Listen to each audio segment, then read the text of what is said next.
Well, with where the power is out this morning, Metro has delays on the Union Pacific Northwest line due to power issues. There are traffic signal issues in Schaumburg. The lights are flashing red at Higgins and Plum Grove, also at Meacham and Remington. Expressways and tollways are wet, otherwise things look relatively normal. The inbound Kennedy trip time is 16 minutes, O'Hare to downtown, outbound 19. The Eisenhower is 23 minutes, 390 to downtown. Stevenson, 23 minutes from the Veterans Memorial to Saba Lakeshore Drive. Inbound Ryan delays start at 33rd Street, 15 minutes, 95th to downtown. I-57, 11 minutes, siding to the Marriage Bishop, 410. That's traffic. I'm Jim Talamonte. Tom Hartman. It sure looks to me like this was a naked attempt to end democracy in America. And if one of these neo-fascists... Hey, everybody. How you doing? I don't even think it's a question if they'll try to repeat this. I think it's a given. The Tom Hartman radio program. Weekdays 11 a.m. to 2 p.m. on WCPT 820, where facts matter. It's summertime in Chicagoland. Time to get out and make your own vitamin D. But we have to watch out for the problems that can occur when we are able to get out. Dr. Craig here. 1 minute. In Roselle and Deerfield, reminding you that a grain of prevention is worth a kilogram of cure. Prevent sunburn by using SPF 30 sunscreen, preferably containing safe minerals such as zinc and titanium that stay on top of the skin versus the benzones and phthalates that actually get absorbed into the skin. Prevent bug bites by using a natural repellent containing... And please let me know as soon as you can, Paul, whether we got, how soon we get Dr. Deborah Holt. Or bit. Okay. Okay. Remedies you can use to alleviate the discomfort, such as aloe. That impacts how I stretch this. By a tick, I'm looking at the see clock. your doctor. Okay. Remember, you have a choice when it comes to your health care. And a great choice is Mark Drugs in Roselle and Deerfield, where you get better health and care for you and your pets. MarkDrugs.com or call me 847-419-9898. 10 seconds. This is WCPT 820, where facts matter.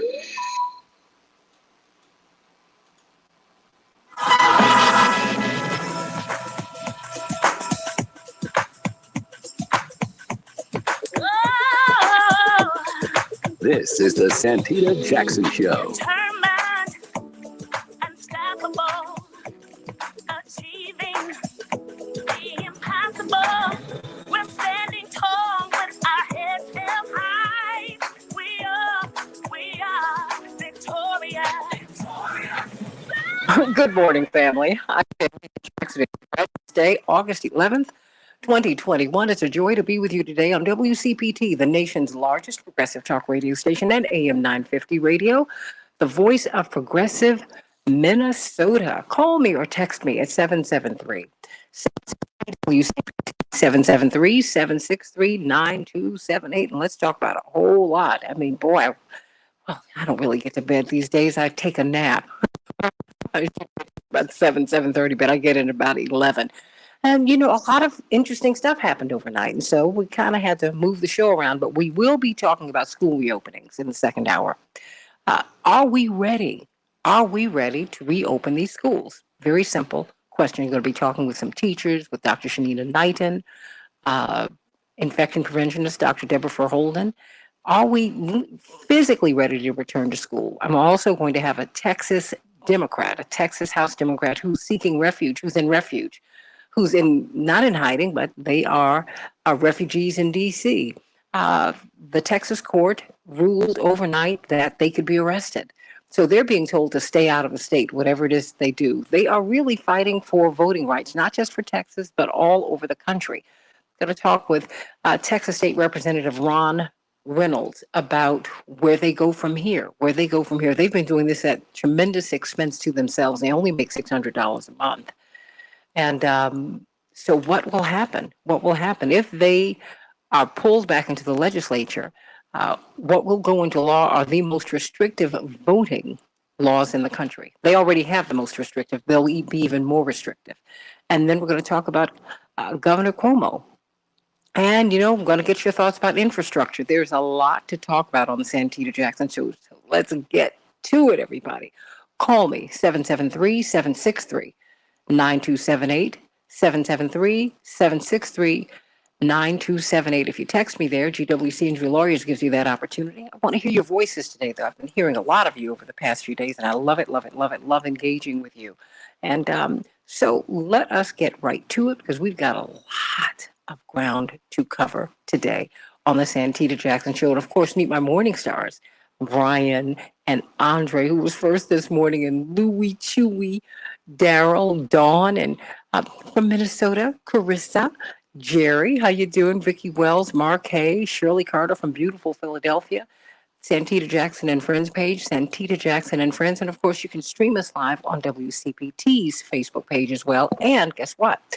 If you want to hear the podcast of the show, that is everything without the commercials, then go to WCPT820.com/Santita and you will see, or you'll be able to hear the latest podcast of the show. If you want to see us interact, go to my Facebook page, the Santita Jackson and Friends page. Oh, it's going to be another scorcher here in Chicago today. 90 degrees, partly cloudy. Did you all catch the rain last night? Wow, it was a storm, really. Knocked out my cable for a bit. Minneapolis, St. Paul, 84 degrees, isolated thunderstorms. The Dow closed up 162 points yesterday. The NASDAQ closed down 72 points, but they set records, everybody. The Standard & Poor's 500 closed up 4 points. The Twins were triumphant over the White Sox 4-3. And the Cubs, well, they fell to the Brewers. The Brewers 6, the Cubs 3. Well, overnight, President Biden had a victory. He's been looking for a bipartisan way to get this infrastructure bill passed. And I guess what? It seems that he has been successful. The Senate floor was very, very busy. Yesterday, they voted to advance the massive $1.2 trillion bipartisan infrastructure package following months of intense negotiations, everybody. The final vote was 69-30, representing a wide bipartisan coming together, if you will.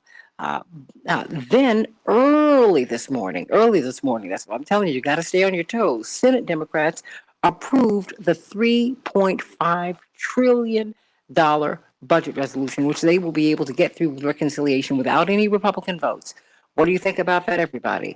They hope that this will pave the way for a huge economic package without the threat of legislative obstacles from the Republicans. What do you think about that, everybody? It's a big win for President Biden. He's saying remember, he was in the Senate for 4 decades, and this is how he got a lot of work done. But now the Democrats will be able to advance an even bigger and even more ambitious project where more Americans will win, where more Americans will benefit. What do you think about that, everybody? Do you agree with this bipartisan approach that the president was able to push through? What do you think about that? Call me, 773-763-WCPT, 773-763-9278. Everyone is talking about Governor Andrew Cuomo. What do you think about that? Indeed, a one-time presidential aspirant. Remember last year when President Biden was running for president, then Vice President Biden, and he wasn't doing well. Because Governor Cuomo was handling the coronavirus crisis in New York so well. Guess what? Everybody said he should just jump into the race and he would win. Wow, things change so quickly. Yesterday, he announced that he will resign in 14 days amid the growing fallout from a sexual harassment scandal. His resignation heads off a potential impeachment process, but people are still talking about impeaching him, preventing him from running for office in the state again.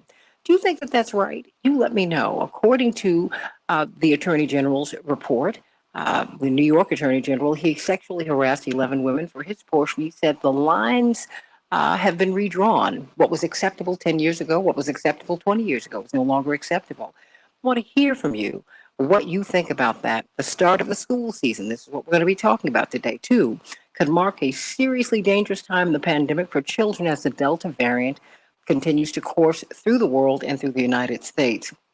And many are questioning, should we be back in school right now? You let me know. I mean, are we ready?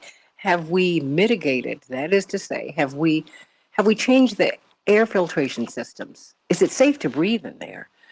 Do we have enough staff to clean? There's a lot to think about, everybody. There's a lot to think about. There's a lot to think about. So I want to know from you what your thoughts are.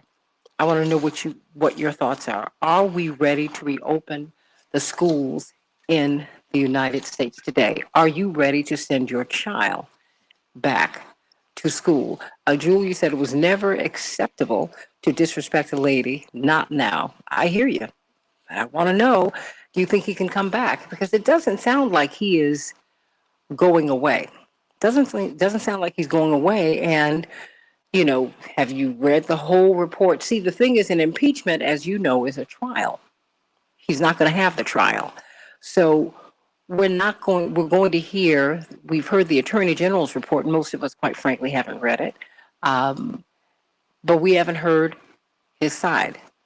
Not taking up for him. I'm just saying I like to hear everything and go, there we go. Of course, it's never appropriate to disrespect anyone. It's never appropriate to make a woman or make anyone feel feel that they need to function and they have no choice but to function in a hostile work environment. That is unacceptable. It is unacceptable.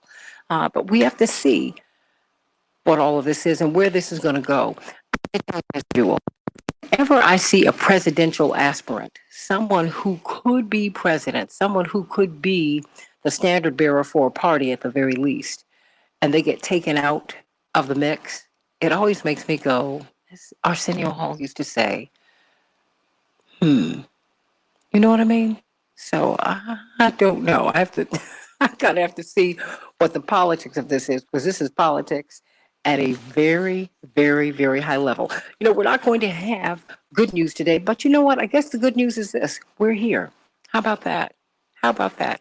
How about getting out today and making it the best day possible? Because this day is a gift for you. It's a gift. You don't have to be here. Although, quite frankly, some other people, well, you know, getting on the other side, I've never seen anyone try to come back. But think about that, everybody. Just get out here and make this the best possible day that you can. Yesterday is gone, as the song says. You know what I'm talking about, Stanley Davis. It tells us to take one day at a time, and the rest of the day is not promised to you. So step by step, make this the best day possible. I've got Dr. Deborah Holden on with us, a brilliant epidemiologist from Michigan State University, Associate Dean of Public Health. And of course, she is our health guru here on the Santita Jackson and on the Santita Jackson Show. I love you, Dr. Deborah Holden. How you doing? Hey, good morning. Every time you say epidemiologist, it makes me laugh. Why? Nobody even knew what that was. Nobody knew what it was.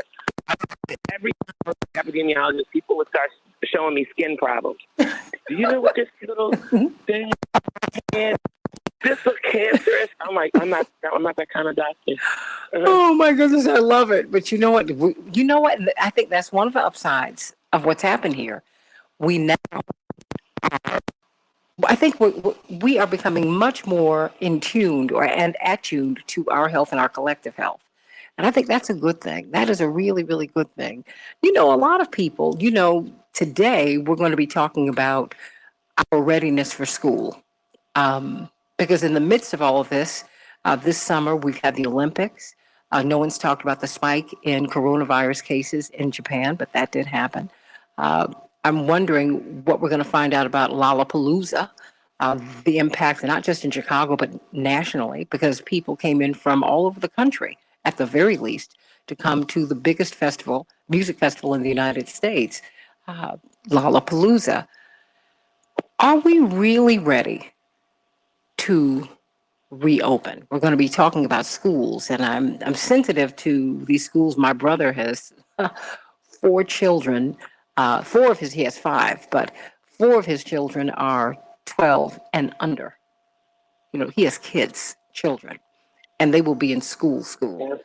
And then people want to go out, even with these, needing to be vaccinated or show proof of being COVID-19 negative and all of that. Well, let me start there. I need you to give me some clarity, Dr. Deborah Holden.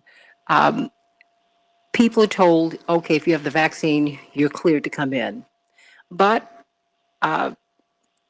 we're seeing breakthrough viruses. And when I got on the plane, I told you, coming back to the United States a few weeks ago, uh, they wanted, not only did they, they said, you're vaccinated, great, but you need to show us proof that you're not COVID-19 positive. What is going on here, Dr. Deb? What is it? Do we need to be taking tests all the time, period? I mean, what is it? Well, so we know now that just being vaccinated isn't enough, okay? And again, I just want to remind people, the reason that is really the case is because we didn't get enough people vaccinated in a short enough window of time. So now here we are. We've got more variants than any of us could have anticipated. Those variants seem to spread more easily, cause more illness, and they seem to be a little more robust against the vaccine.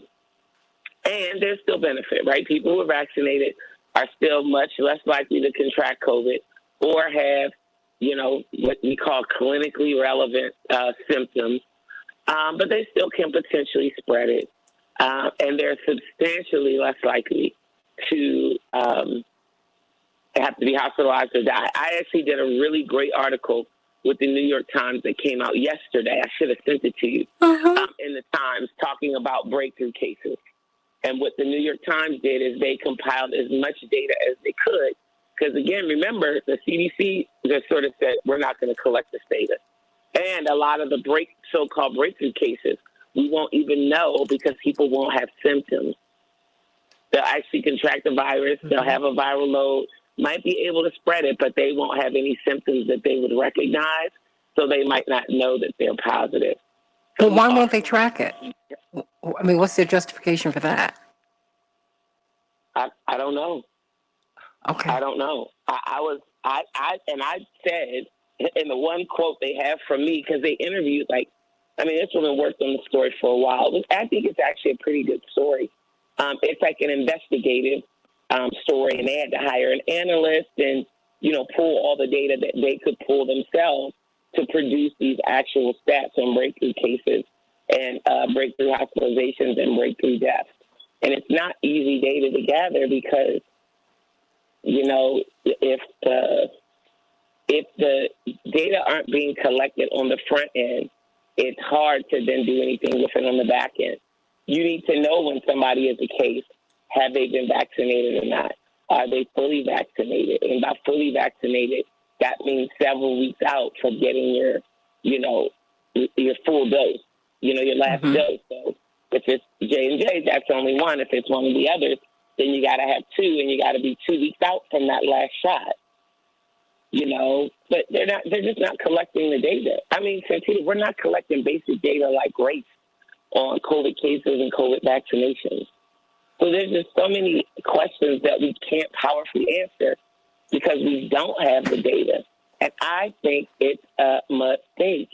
People need facts. They need transparency. When you say things like, we're not even going to collect the data, people go, yeah, I bet. Yeah. Why is that? Like, just like you said, why? And your why might be even a more innocent why. Like, well, that doesn't make good sense. We've got more questions than answers. Why wouldn't we collect data that would help provide more answers? Well, perhaps I can help you with my why, because the thing is, it is really bad intentions to people. I don't.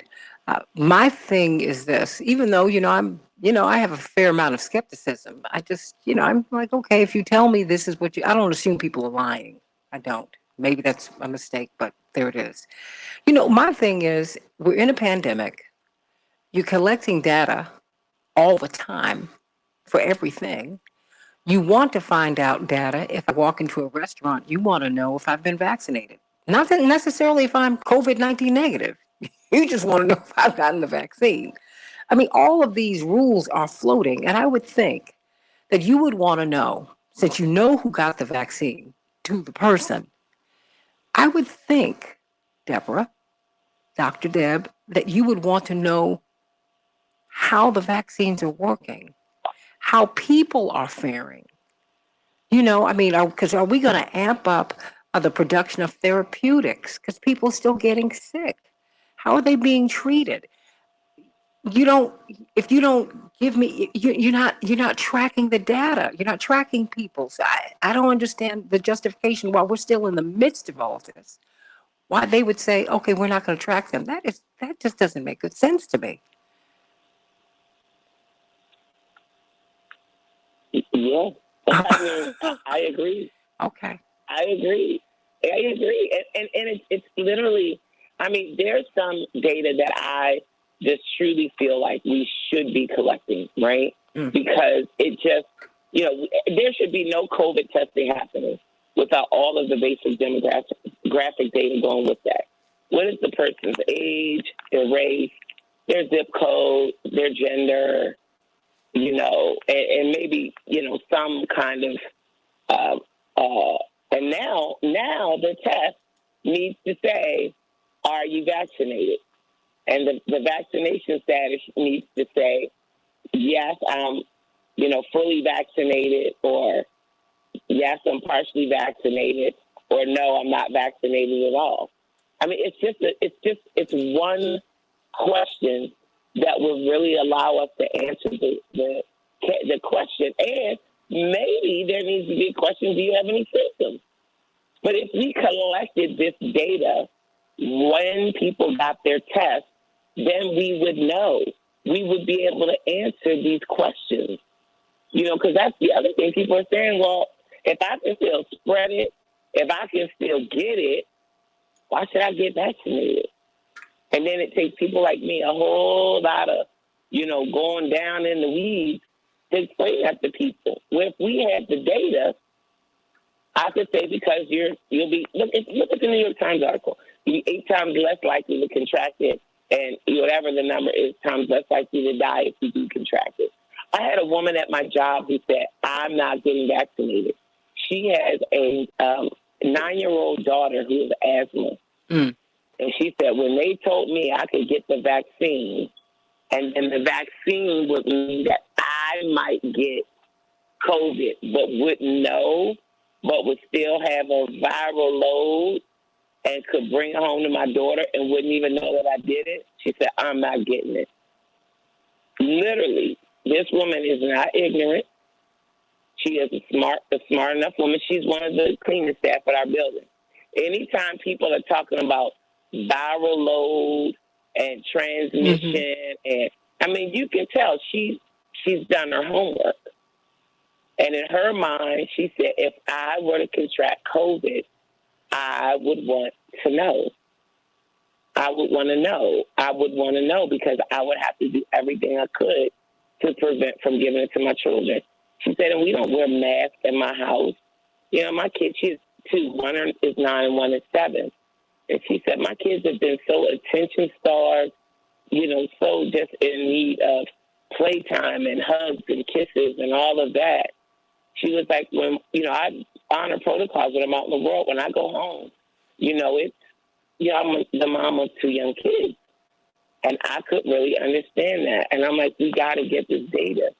We got to be able to answer people's questions validly. We've got to be able to assuage some of these concerns or, be honest and say, there's some truth to what you're saying, or there's some validity to that. And then we have to figure out what are the solutions to resolve some of those concerns. Because it's funny, she said if she could get her kids vaccinated, it would be fine. Well, said, 1 minute. Only I could get vaccinated, I can't do it. Just these are questions that people have, and they need to be answered. And to hear people in media condescending, they're being so condescending, and they're not even delivering news anymore. There's something wrong with you if you've not gotten this, or they're blaming the unvaccinated for the rising cases. They're not even looking at vaccinated people who don't mask and who will tell you readily, I've been vaccinated, so I'm cool. I'm like, that's why you're not wearing a mask? Really? Oh, we got a lot to talk about now, but at the top of the hour, we're going to be discussing whether we are ready to reopen the schools. Want to know what you think, everybody. Want to know what you think. But we're going to be talking about the Texas Democrats in a hot second. They have been threatened with arrest as they are fighting for our voting rights, not just in Texas, but all over the country. Back in just a minute.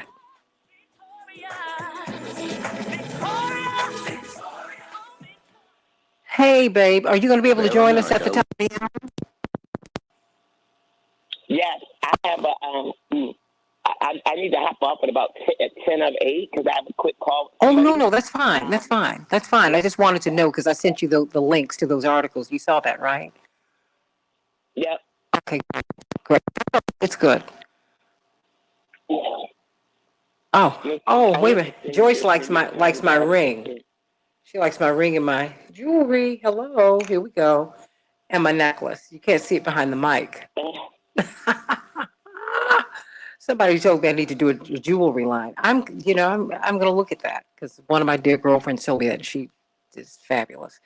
I said, because I love it. I love it, which is why I wear my hair pulled back. A lot of people have asked me, why don't you wear your hair down? You used to wear it down. First of all, pulling, I would have to use a diffuser, Deborah, to get my hair and put mousse at the root. It was a daily task trying to get this stuff to stand up and trying to make it do what it does in these pictures. I can't do that. Plus, I couldn't really wear jewelry, because you can't have your hair stuff going on with your hair and the jewelry too. It's too much, So I made a choice. And plus, Jeffrey Holder, you might not remember him. He was the Uncola Nut. He was that man. And in fact, he was the director for The Wiz, the Tony Award winning. He created The Wiz. And he was a very dear friend. And he told me years ago, and his wife, Carmen de Lavalade, is one of the pioneers of American modern dance. And she and her cousin Janet Collins, who was the first Black woman to be the prima ballerina at the American Ballet Theater, they are our premier dancers. And he said, keep your hair pulled back, just like Carmen. So I said, okay. And if anyone sees Carmen de Lavalade, you'd know everyone wants to be just like Carmen de Lavalade. She's fabulous. Oh, gosh. She's almost 90. She's just, you've seen her. Just, oh, my gosh. So I'm going to call you back at the top of the hour. Do you want to stay with us to State Representative Ron Reynolds? Because he is now a fugitive from justice. Jeez. Oh. Sounds intriguing. Ron Reynolds, how are you? On the lamb, huh? On the lamb. My brother is on the lamb, and I got him on the phone this morning. Hey, good thing you don't have a tracker on this, or else I might be hunted down, for some ransom. My brother, back on your show. My brother is on the lam. I said a black man can't get a break in the United States, even when you're elected to office. Can't get a break. Man, I feel bad for just a regular average brother. I mean, they don't stand a chance. Look, when my brother was in Congress, he used to take his congressional pin off when he'd leave the office. He said, whenever I took it off, I couldn't get a cab. He said, and that was my reminder every day. That's real talk. That's real talk. That's real talk. He couldn't get a cab in D.C. America that we live in. That's real. That is real. I was catching a cab in D.C. Deb is from D.C. too.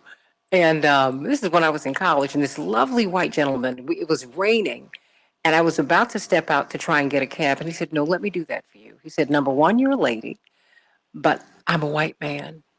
Okay. Yes, he did. Yes, he did say that to me, and I appreciated that. He said, I'm a white man. I'll get a cab. And you know what? Yeah. He just moved toward. But I'm not getting cabs. You know what I'm saying?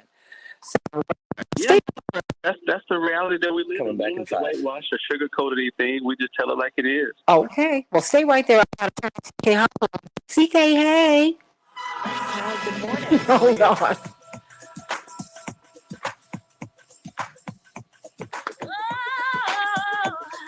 This is the Santita Jackson Show. Determined, unstoppable, achieving the impossible. We're standing tall with our heads held high. We are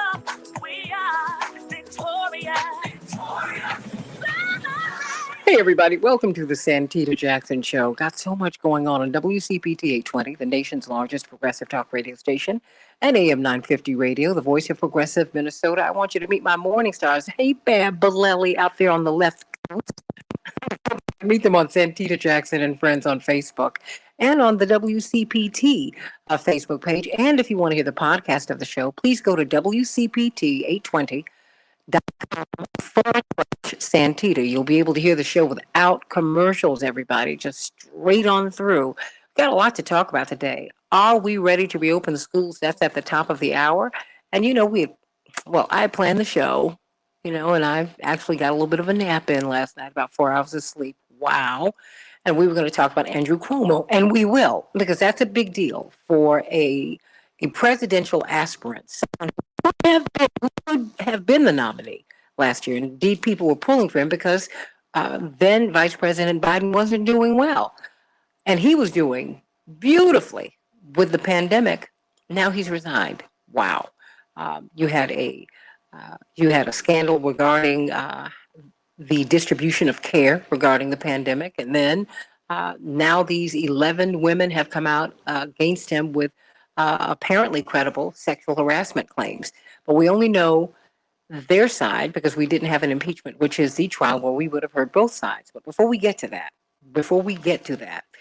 let's talk about something that broke overnight. Of course, I've got the outgoing president of the National Bar Association, the largest and oldest black bar association in the world, attorney C.K. Hoffler, who hosts her own radio show every one day a week. Every from 10 to 11 every Tuesday on WAOK. Want you to please give her your support.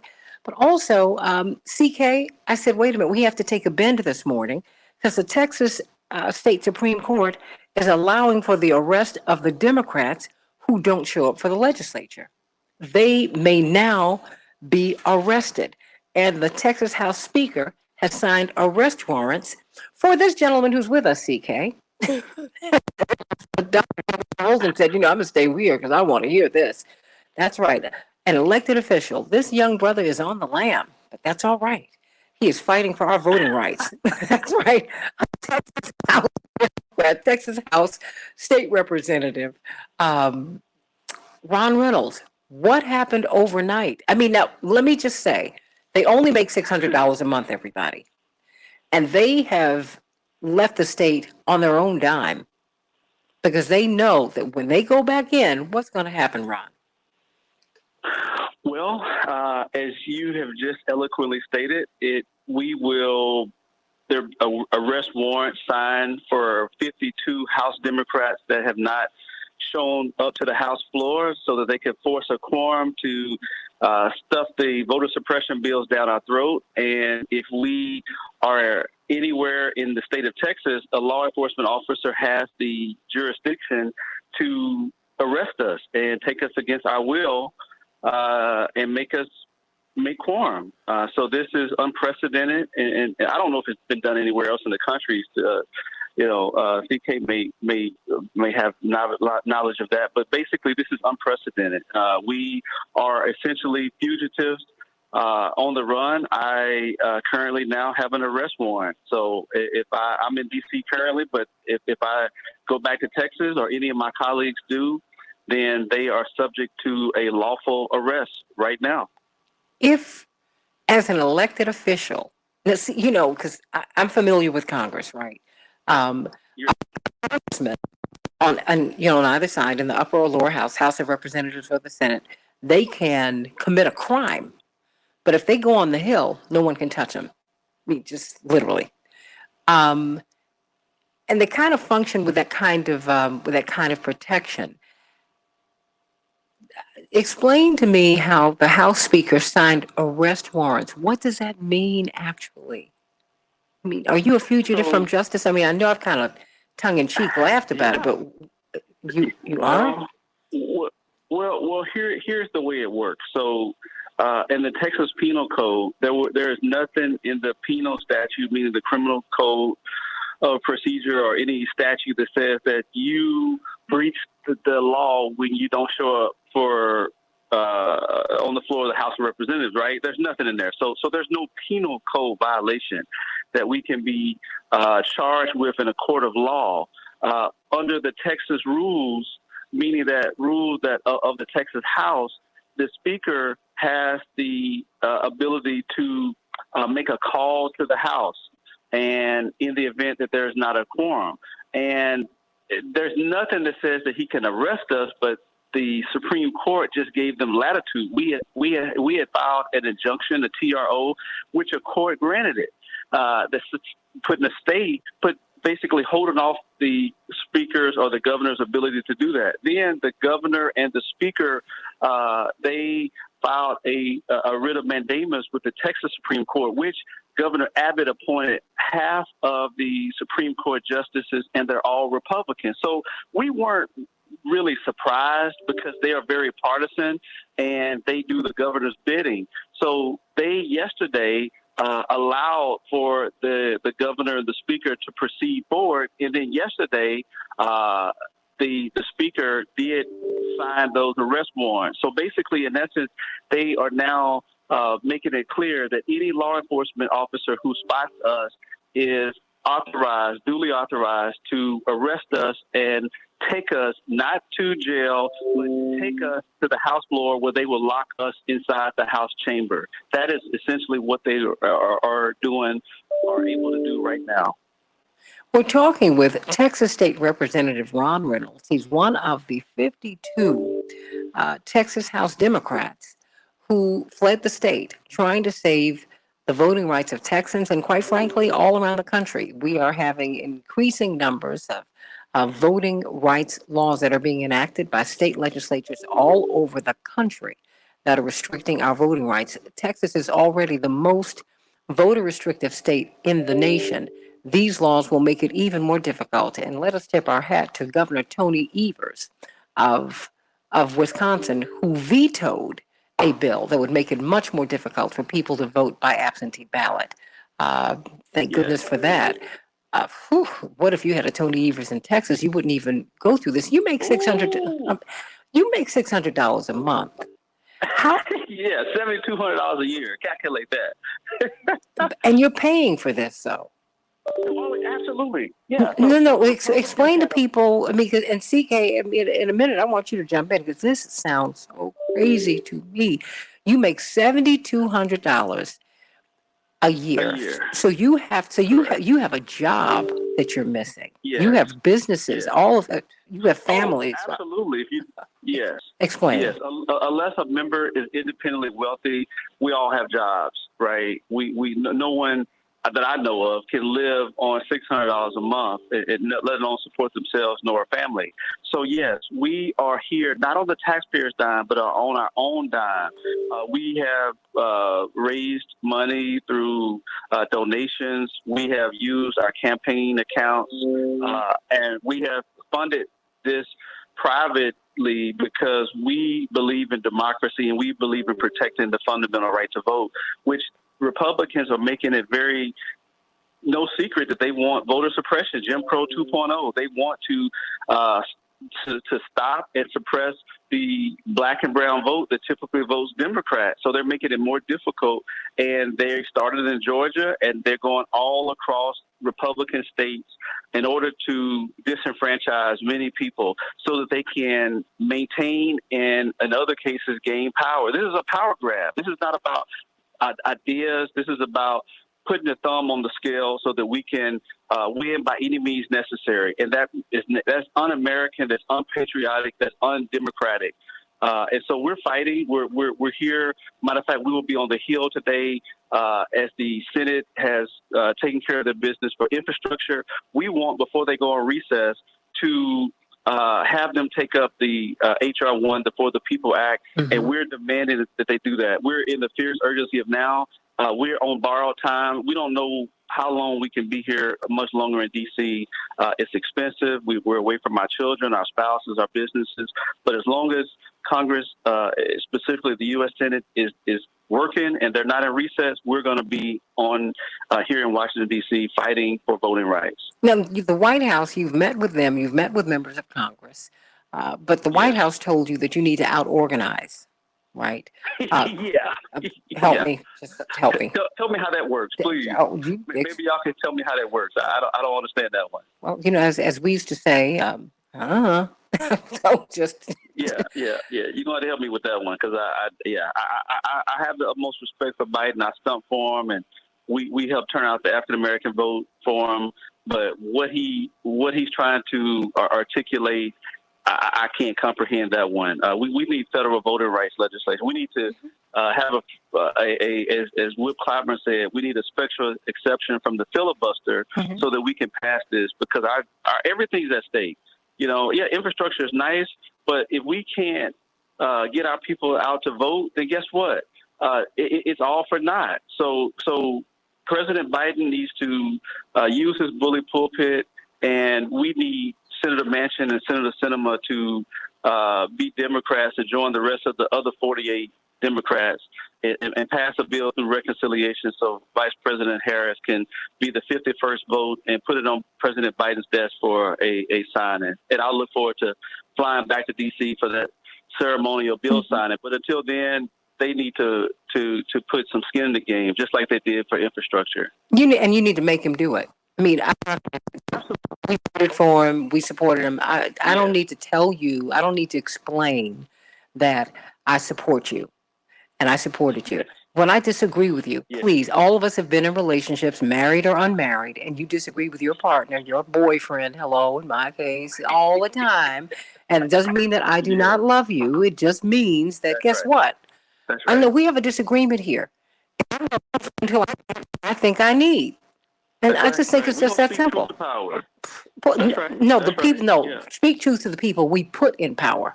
We're the ones with the power. Okay. Amen. Let's Absolutely. turn that around. This is not a monarchy. This is a republic. C.K. Hoffler. That's right. What is going on here? Do they have any legal recourse? I mean, these guys can be cuffed and taken into the state house and locked in the door. I mean, they could just. It's a prison. Well, first of all, good morning, and to our courageous, extraordinary, outstanding Texas state legislature and the 52 of you. We applaud you, salute you, and we've got to support you for this reason. What you are standing for and what you're fighting for is the soul, moral, and political soul of our country. And I'm going to give the White House the opportunity to reflect further on its response, because we did just pass the infrastructure bill. We did, and that took a lot of political, as we expected. But as you've said, without the ability to vote, it means absolutely nothing. And Texas is going to be the prototype for all the other states to address resistance to voter suppression. So there is a lot at stake. Legally, do they have recourse? Well, Texas is acting like it's way back in the wild, wild west. They have the highest court of that state that intervened, in my impression, in an inappropriate way, in an impermissible way. But when you have, as we have with the U.S. Supreme Court, when you have people on the court who are appointed that are conservative and that are leaning towards the people in power and the governor, then this is what happens. So from a legal standpoint, in Texas, they've gone to the highest court, but there may be I don't know if under Texas law there's some exceptions to be made, because it seems pretty clear cut. They won't be taken to jail. They'll be taken to the state house so they can vote. Now, the question is, would there be grounds to appeal this to the U.S. Supreme Court? And not that I think that would be the option, because we have to look at the composition of the United States Supreme Court. If there were an avenue for this to be appealed, and I don't think there is, because you've got the state court issue, you got state and federal rights. And I don't know, I was trying to pull, I was horrified when I heard about this, and I was trying to pull any information where I could see where there might be any rights that could take this up to the U.S. Supreme Court. Not that you would necessarily want to take it to the U.S. Supreme Court because of the composition of the U.S. Supreme Court. So my view of the world is this: there must be the passage of a federal Voting Rights Act. That's what this country needs to focus on. That's what Black and brown people need to focus on, and people who are progressive. Number one. Number two, I mentioned before that each of these lawmakers needs to be surrounded by a legal team, a pro bono, of course, legal team, each one of them to be advocates of their individual rights. Their rights, yes, as legislators, but their individual rights, because you all have sacrificed your families and what they're doing to me, I believe, and maybe not on the books, but in certainly morally and from the standpoint of fairness, I believe is criminal. And so I think that because let's suppose you are arrested and you resist. So right now they are ordered to take you to the State House. Let's assume you resist. Now you're going to have a criminal issue. Now you're going to have resisting arrest. And what that can mean, that's number one. Number two, would they have the ability to try to seek, probably not in the District of Columbia, but to seek to have this enforced in other jurisdictions? I mean, we just cannot trust the forces that have gotten this to be done. You've got the Texas Supreme Court, Republican lawmakers who have a global plan throughout the United States for voter suppression. We know this. They've made it clear. It's not just in Texas. And I'm fairly certain that their legal teams are investigating how this can be enforced in other jurisdictions. Now, the District of Columbia is different. So they might not be so lucky in the District of Columbia. But so people may be spread out throughout the country. Maybe all of you are not in the District of Columbia. And these are not, Representative Reynolds, this is not for you to comment on publicly. I'm raising issues for you. This is not for you to comment on publicly. Why is it important that he not comment publicly? I'm listening to you as a lawyer now. Because whatever strategy your legal team uses, you don't want people to know. You don't want the other side to know. I'm just raising issues. And I feel very certain that the legal team has looked at these issues or is looking at these issues. And I always believe when the answer is no, then you got to look at the politics of it. Because the answer probably would have been no to ever believe that the Texas Supreme Court would do this. But yet we are here. So I would take nothing for granted. I would look at one, what would be the ability, what is their legal standing to try to get this, because when you have sort of, it's kind of like a judgment, it's an order. Imagine someone who, and the laws don't provide this right now, but imagine someone who has a warrant out for their arrest because of not paying child support payments, right? Imagine that in Virginia.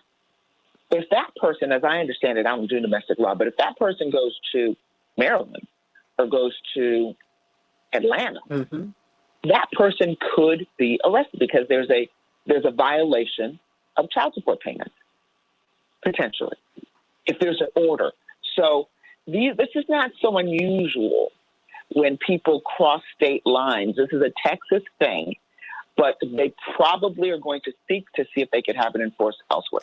I don't know. No, because it's too quick. See, because that's my question. How safe are they in the District of Columbia? You know, you drive 5 minutes in D.C., you're in Maryland or you're in Virginia. So, you know, I mean, how can we help you? State Representative Ron Reynolds, how can we help you? I know that this is very expensive. Well, first of all, I am so grateful for a great legal mind like C.K. Hoffler. She is a extraordinary attorney par excellence, and have the utmost respect for her leadership through the National Bar Association. So thank you for that. We right now are certainly open for any donations. We don't know how long we're going to have to be here, but we're determined to continue fighting. And one thing's for sure is we know that we're not safe in Texas. We know that for sure there will be, and I'm not trying to be extreme, but almost like a manhunt in the state of Texas for seeking us out. We're not safe. We can't be at our home. We certainly can't be in our district offices. Those are the first two places that will be sought after. So we really have to stay out of the jurisdiction of the state, hoping that another state doesn't extradite us from the long arm jurisdiction of Texas. So we do feel safer in the District of Columbia. Mm-hmm.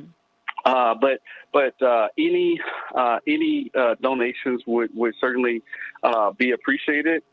We certainly are trying to muscle up everything we can to keep everybody here.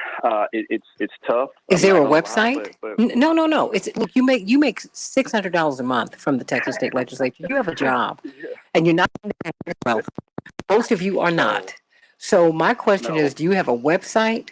Because see, let me just say this to my family here. They're fighting not just for Texas, but they're fighting for us. Freedom is not free. It's not free, y'all. It's not. And you have to pay for it, and they need our help. I'm just putting it out there. And you're right. So essentially, just so everybody knows that is not a Texas resident, we're fighting for federal voting rights legislation for all 50 states. Okay. We're fighting for an extension of the Voting Rights Act of 1965, which covered everybody and prevented individual states from enacting voter suppression laws. And that is really what you're seeing happen all across this country. So no, this is not about Texas anymore. This is about the democracy of America. And so goes Texas, so goes, another state tomorrow. I mean, you've already had, as CK knows, she's a resident of Georgia, I believe. You got Georgia, you've had Florida, you got Arizona, the Heritage Foundation and ALEC, these conservative think tanks, this is their playbook to take over the country and make it more difficult to elect the President Bidens of the world, to keep a Democrat House and a Democrat Senate, to enact state legislatures around the country. So this is about power. Period. This is a power grab. So we don't want people to think this is about Texas. This is not about Texas. This is about America. Well, then just very quickly, because I got about 2 minutes before we go to break. How can we contribute to helping you all eat? Because you're having to go in your pocket to eat every day. And CK and I went to school in Washington. Washington was expensive as the devil decades ago. I'll just put it this way. Texas, I can tell you that. She and I are both 29, but just kidding. And Santita, I know I'm going to turn 30 soon. It's very difficult. So I know, girl. That's 5 years away. Okay. Is there a website? Is there a website? We have a website. I'm gonna have to. I'll tell you what. I'll find it during the break, and I can give it to you. I don't have it in front of me. Is it TexasWalkout.com? Yeah, I think that's it. I think it's TexasWalkout.com. I think that's it. Yeah. Well, and we're going to continue to push it. And what we'll do is have you back on tomorrow because, we have to. You're so amazing. Oh, you are so sweet. I appreciate you using your platform for us. We don't take this for granted. God bless you. It's not my platform. It's yours. It's yours. Look, the airwaves belong to everybody, so they say. And I'm a steward. That's all that I do.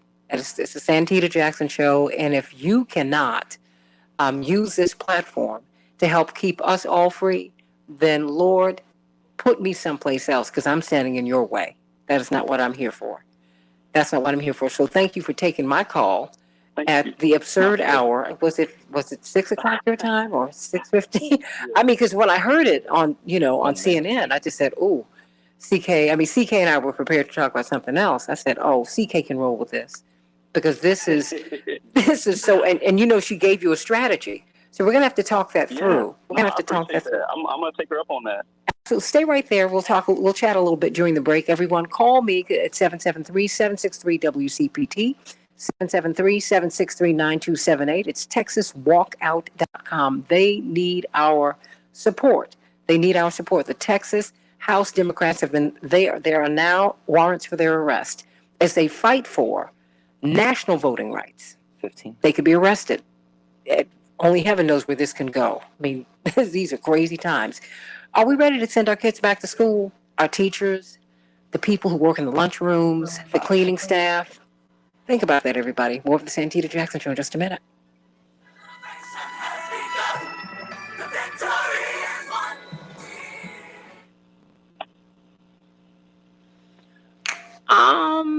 Hey, CK? Yeah. Okay, I know the Representative Reynolds is going to have to leave us because obviously they have things to do today. And I think I'm not sure if he has my cell phone number. Can you text it to him? Of course. So he can have it. While we've been talking, this morning, I've been on the phone. Santita, I didn't know really. I assumed we were going to address this, but I was sending texts feverishly to the voter suppression teams and groups that I was a part of, the legal groups that I was very active in and am active in still. But as president, that resulted in us filing the lawsuit in Georgia, all that kind of stuff. So because I just We have Dr. Knighton. An overabundance of attorneys coordinating, or at least having access to them and coordinating with their existing counsel, because it is very expensive. It's also very expensive from a legal standpoint. Oh my gosh! Imagine. Absolutely. I mean, this is awful. But it's a grand opportunity, right? It's an opportunity. But Representative Reynolds, Yes. I'm going to send you. I'm going to connect the two of you by text. Thank you. Okay. You so much. And feel free to email, no matter what my schedule is, email me, text me. I've already sent out a SOS call. We have Dr. Reeves. Via text, which is what our team does. SOS. Already this morning, so that and late last night, not even knowing, but I anticipated Santita would be all on this, but not knowing I would have the opportunity to talk to you just to see what our people do. Okay, I can hear something in the background. Okay, I'm sorry, CK. Just to find out what people are doing and how, and this is really just followed from last week, how the legal teams can be bolstered, because I know of some law firms that are. They shifted their focus a little bit from when we were doing the elections. They were doing voter suppression stuff and out there election protection, but they shifted their focus to the eviction issue. But they can re-pivot because they have a lot of resources to this issue. And I just want to make sure that from a legal standpoint, you have access to, your legal team has access to people who are outside of Texas, because And we have Ms. Pletcher. on the phone. That would be very helpful. On the line. Well, CJ, I'm gonna follow up with you. I'm gonna make sure that I'm working with our legal team, and I will definitely we'll take you up on that offer and be reaching out to you today. Okay. And I'm happy. And of course, everything I would do obviously is free, and more free, and then some free, and more free. But I would love to, if you all feel it appropriate. I've been a trial lawyer for 34 years. If there's any legal strategy, anything that I can add to your team, I'm happy to do that. I'm happy to help identify like-minded lawyers. I've already sent a text to 5 of them who they're like-minded, so they would know, and they're in this space, they would know who we can talk to quickly to help bolster your legal team. I mean, bolstering your legal team can be virtual. Sometimes if it requires a meeting in person, that can happen too. But a lot of the strategies and all that kind of stuff can be virtual. Resources can be, to me, the resources should be put into sustaining you all staying out of Texas versus lawyers flying all over the place when we can do what we do virtually. But there's just a whole lot of things that I think can be done. Okay. Well, you're TJ. Thank you, and I look forward to you. Okay. Well, I just sent you the text. Both of you. I got it. Thank you. Okay. Thank you Okay, so much. so you all, so please be in touch with her because she, Done deal. please be in touch and let everybody else out. Well, I'll reach out to you a little bit later today. Okay. All right. Thank you so much. No, please, no, thank you. Thank you. It's so important. Everybody, they only make $600 a month. I know. Thank you. Yes, thank you. So, um, so everybody, please, because this is coming our way, whether you're in a red state or a blue state. Oh, it's coming. It's coming. It's already here. It's already here. So, everybody, think about that. Think about that. And another thing, Santina, is everybody calling the U.S. Senate pass voter legislative laws. Do it. Calling, just blowing up the U.S. Senators' lines. 202-224-3121. 202-224-3121. Absolutely. Because, guys, this is what time it is. Let me do that. Okay, very good. Okay. All right. You know me, I'm constantly moving these pieces around. Okay.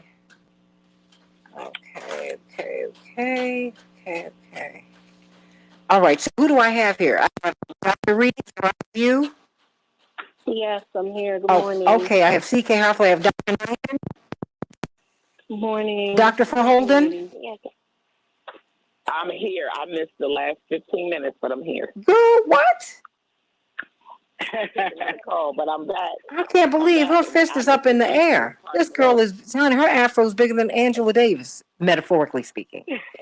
Really? I told you I had that call at 7:45. He called at 7:50. He called me at 7:48. I am so sorry, girl. I'm sorry. But we were dying. I said, you got 12 minutes, go. So we got the business. Well, we were talking with Texas State Representative Ron Reynolds.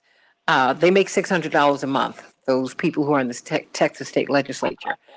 And they left the state on their own dime to try and prevent further restrictions on their voting rights. And now the Texas State Supreme Court has affirmed that they could be arrested. So it's something that we really, oh, it's awful. Yeah, oh, no. I And the heard about Texas that. Speaker signed there last night. So keep. This is America. Like, this is happening in America. Of course it is. And slavery happened here too. Mind-blowing. That's right. No, slavery happened here. Genocide happened here. Welcome home, kids.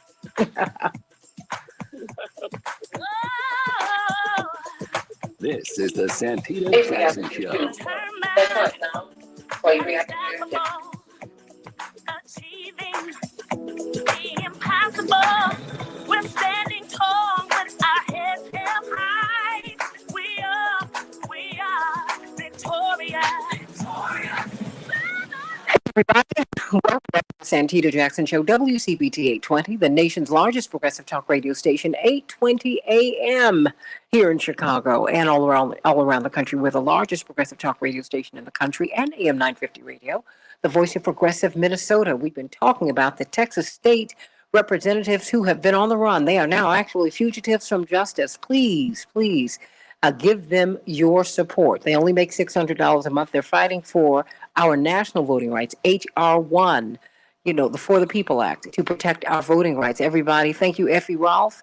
Call 202-224-3121. Call U.S. senators, not just our U.S. Senator, Nick Durbin in the state of Illinois, or Tammy Duckworth, and on and on.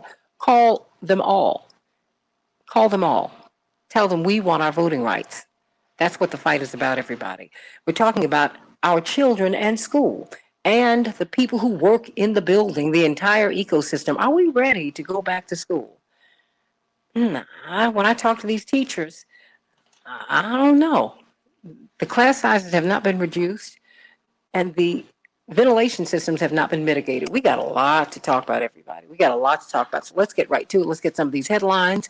And call me at 773-763-WCPT, 773-763-9278. Want to hear from you today. Are you ready to go back to school if you're a teacher, or if you are a worker in the school, if you are a janitor in the school. I mean, janitors clean, but do they sanitize? Is that a specific profession? I would think so. So, I mean, let's think about that. I mean, are we ready? Are we ready? Are we ready? We're rushing, but now we're talking about people who work and our children. Are we ready? 773-763-9278. Of course, if you want to text me, GWC Injury Lawyers gives you the opportunity to do that. Let's get to some of these headlines, everybody. Chicago. It's going to be warm today, 90 degrees, partly cloudy. Minneapolis, St. Paul, 84 degrees, isolated thunderstorms.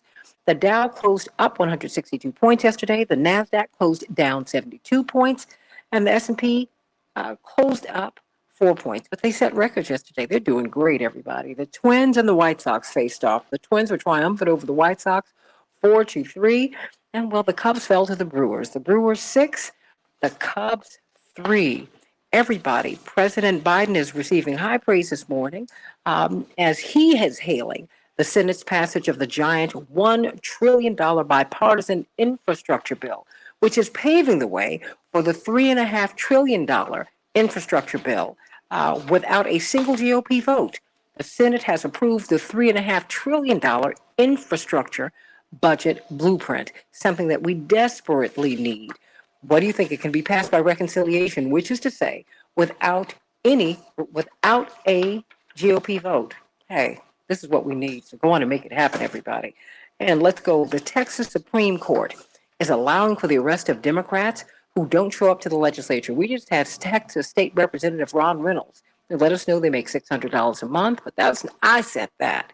He said, look, the warrants have been drawn up for our arrest. The Texas House Speaker of the House signed warrants for his arrest and the arrest of the other Democrats who are trying to save the voting rights of not just Texans, but all Americans. They're fighting for the passage of the For the People Act.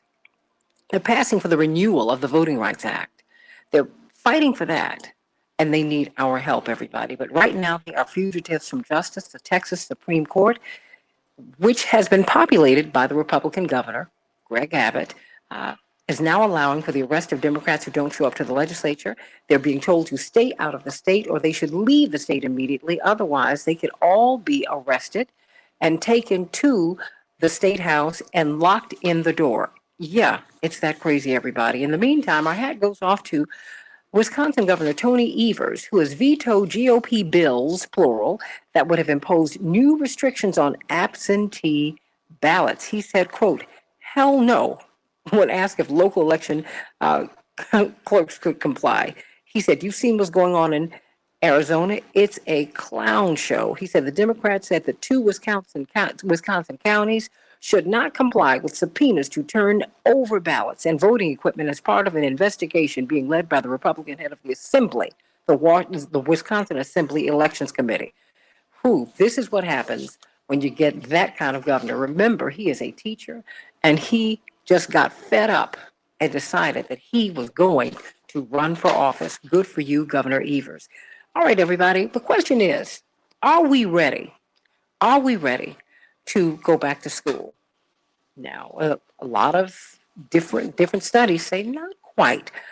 From Education Week, edweek.org. Are schools ready to reopen full-time this fall? Federal data shows spotty progress. Should schools reopen amid the pandemic? This is from livescience.com. And it's a mixed bag, everybody. Are you ready? Are you ready? We got quite the team to talk with us about this today. We've got a couple of teachers who are going to be in these classrooms, in these close quarters with our children. Dr. Marnie Reeves, she of course teaches at the university level, CUNY City University of New York, but she also teaches in high school in New York City, and she's also part of the union. And so we thank you for this. Yes, that Marnie Reeves, that Dr. Reeves, who's with us every single day. And we've got Christine Pledger, who has been teaching our babies for more than 30 years in the Chicago Public Schools. She's got the patience of Job. She serves as a pre-kindergarten teacher, and she loves her babies. You got to see pictures of her dressed up as Snow White. You have not lived until you see that happen. And of course, we've got Attorney C.K. Hoffler, outgoing president of the National Bar Association and chair of Rainbow Push, brilliant lawyer. And Dr. Shanina Knighton, infection preventionist, and Dr. Deborah Verholden stayed with us. Noted epidemiologist, of course, Associate Dean of Public Health at Michigan State University. Whew, you know what? Ladies, talk to me. Christine Pledger, are you ready to go back to school? I am ready to go back to school, but I don't think the schools are really ready for receiving our children. One of the things that I looked at when I went back in April was the fact that my classroom had not been cleaned or sanitized in like maybe 3 or 4 days. They promised that schools, the classrooms would be cleaned and sanitized. And as a pre-K teacher, I was in person Monday through Friday. The other classrooms on Wednesdays were remote. So on Wednesdays, they would, sanitize the entire building. Not in pre-K. We were Monday through Friday. I went like 3 days without even my trash being dumped. They promised us that they would give us sanitizers to make sure that the desk and everything was wiped down. That did not happen, It also, the hand washing, that is key in, keeping the virus from being spread, especially with 3 and 4 year olds. There were days when I had to ask for soap, just hand soap. So one of the things I've done is equipped myself. I've got the sanitizers. I've got the hand soap. I have everything that I am going to bring with me because what Chicago Public Schools promised has not actually happened in reality. I'm sure that they negotiated in good faith and they thought they would have all these protocols in place, but it really did not happen for me. And I also taught summer school, and same thing. Things are not being done to really protect our teachers and our students. I am kind of concerned about class size in the fall because you have 23-year-olds in a classroom. That's way too many children. 3-year-olds trying to keep them apart, socially distancing in a classroom that is not large enough to even stay 3 feet apart. It is not going to happen. It is almost impossible. I don't know about the older children, but as far as pre-K students, I don't see how they're not going to reduce the class size and make sure that children are safe and teachers are safe too. Dr. Reeves, are you all ready to reopen in New York? Absolutely not. We're currently trying to get the class size, just like Christine said, the class size numbers down. Our cap is 34. And Mayor Bloomberg has said wherever possible, we should ensure that we have 34 in the classroom. Not wherever possible, we should ensure for the safety of everyone to lower the numbers. New York State allows for 20 square feet per student in a classroom at the high school level. Elementary school is 35 square feet per student. And then you add the 9 square feet for the social distancing. They're not adhering to that. All principals have been told this is what you have to do, and wherever possible, try to make sure we get all those kids in the building by September. The mayor does not believe that we will have an issue in the fall.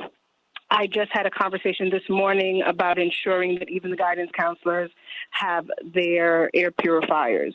I was told they were in the room. I did my walkthrough. There weren't any. So over the next couple of weeks, I'm going to have to do that before we reopen in the fall. And I've been here during the summer and seen this cleaning protocol that doesn't exist. So a lot of things that they've boasted about in the news, a lot of promises that they have made, they have not truly followed through on.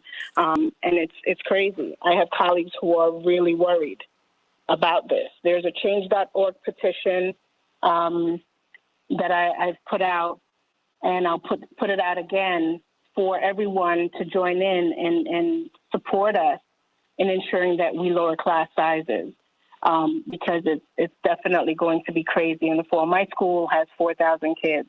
Okay, our maximum capacity technically in this building is 1,450, but over time, the numbers have increased, but the space has not. So when the mayor says that we're supposed to have all our kids in September, that's scary for a lot of us. It's scary. You know, the custodians have been here the whole time during the pandemic. The food service workers have been here the whole time during the pandemic. The safety agents have been here. They're not even thinking about that. They're not thinking about, you know, the stress that they've been through, all the things that they've had to go through. They've not really been trained on these cleaning protocols. These, you know, just disinfecting, period, has not been done. Well, hold that thought, because we've got an infection preventionist with us, of course, Dr. Santita Knighton. I would think, you know, is there a difference between disinfecting, sanitizing, and cleaning, Dr. Knighton? I mean, are these schools ready to reopen in a pandemic? So I would say no, as things currently are. I spoke about this last year when we first was going into the pandemic and everyone shut down for 2 weeks with hope that everyone will be going back. And my issue with all of this is that theory does not always lead to practice. Simulation is absolutely needed. And unfortunately, with a lot of these schools, when day one hits with these students, that will be the first time that they're going to be walking into the building. There is no orientations that are being held for the parents in regards to what it is they are to expect, as well as what it is they are to do regarding their children coming in. But more so importantly, as both of the educators have said, when someone is bringing in a lot of kids, which has not happened, what occurs? Are there hand hygiene protocols? Are there cleaning protocols? We already were experiencing a shortage of school nurses. And so do we have reporting mechanisms in place if someone is sick? Because we know already, even with simple things, when it came down to strep throat or pink eye or even lice, the reporting on that is always, lags behind. So when we're talking about these cleaning measures, the one thing that I always tell parents and teachers is make sure that even though your system has all of this stuff outlined, they would need to simulate it for me. I would have to see a simulation to know that everything that's supposed to be working is legitimately working. So that would be important for me. The other thing is when we are talking about disinfectants, I see it happen a lot of times when I'm out at the grocery stores, when I'm out at different locations.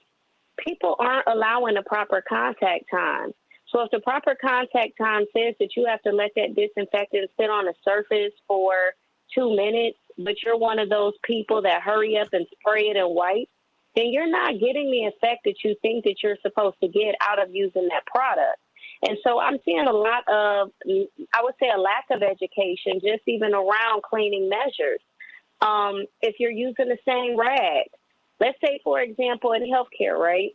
So when we bathe a patient, the face rag is not the same rag that's used for the body rag.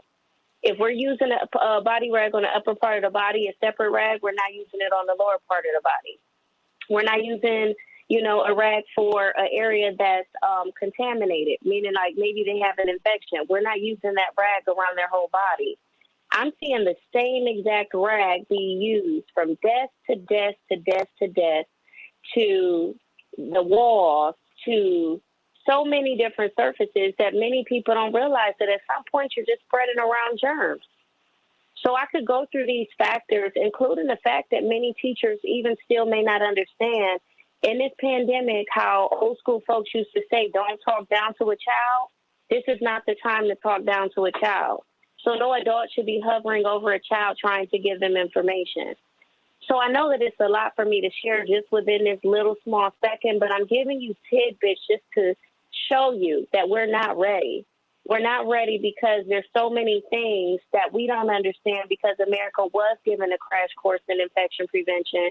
And while we've had a whole year to plan for our kids to go back, we still need to understand that more has to go into that. But the other piece of it is we can't leave our babies at home because we also know the mental health aspect and so many other things that they suffer from as a result of not being in an educational setting. Dr. Deb, I have a couple of minutes for you before I get to C.K. Hoffler and look at the legal ramifications of this. But what about policy? Because you work in that space as well as public health encompasses policy. What do we need? What needs to happen? I don't want to go back over. I don't want to nurse the problem. I want to nurse the solution. What needs to happen going forward? Because the kids are going back. Well, I think what has become inescapable is the tremendous inequity that we already face in education, whether it be level of teacher preparation, whether it be the physical environment of the schools. You know how many schools don't have moving air? My kids all matriculated through Baltimore City public schools. Most of those schools don't have moving air. They don't even have air handling systems. They open the windows for the kids. You got classrooms that have fans in them and things like that. Our standard classroom size was 30 students for one teacher. So we're seeing the impact of all of these educational inequities that predated COVID. So it really is the time for us to say, what is the standard? And not some minimum standard. What is the standard? What is the bar for a school building, for resources for teachers, for resources for students, additional human resources for schools? It's unfortunate because we say that, access to quality, primary care is a right, but it very much is experienced by people as a privilege. So I think now is the opportunity for us to address some of those issues. And I agree with most others. I don't think that we're even close to ready. I think some schools are better prepared than others, but it's because they're better resourced, not because those parents or those schools or those administrators have higher values or want more for their kids. We all want the best for our kids. We're just ill-equipped and unequally equipped to be able to provide that. A lot of the issues that Marnie is talking about, a lot of the issues that our teacher is talking about, these things predated COVID. And as Pastor Tisha says, COVID is the snitch. COVID just told a story that needed to be told. So now is the time for us to really say, what does real educational equity look like? And in the interim, and there is a business case to be made for equity, because for us to create educational equity, we've got to better resource many of the schools in the school districts that have been historically under-resourced. And that's really, to me, what needs to happen. We need to have a real reckoning with just how truly inequitable our education system is.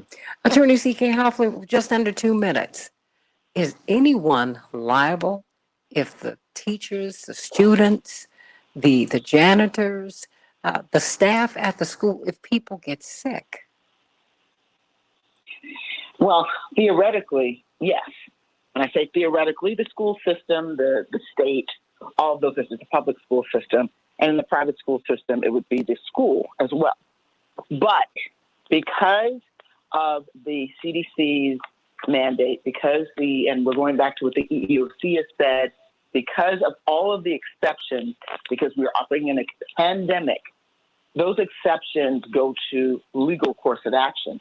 If someone knowingly puts you in a dangerous environment, meaning you know that COVID is circulating, you know that someone in that classroom has COVID, and they don't take appropriate steps to isolate the children or to have people on quarantine, things of that nature, then that could give rise to a legal cause of action. But it's got to be knowingly. It's got to be where the school knew, they were on notice, and they failed to take appropriate steps.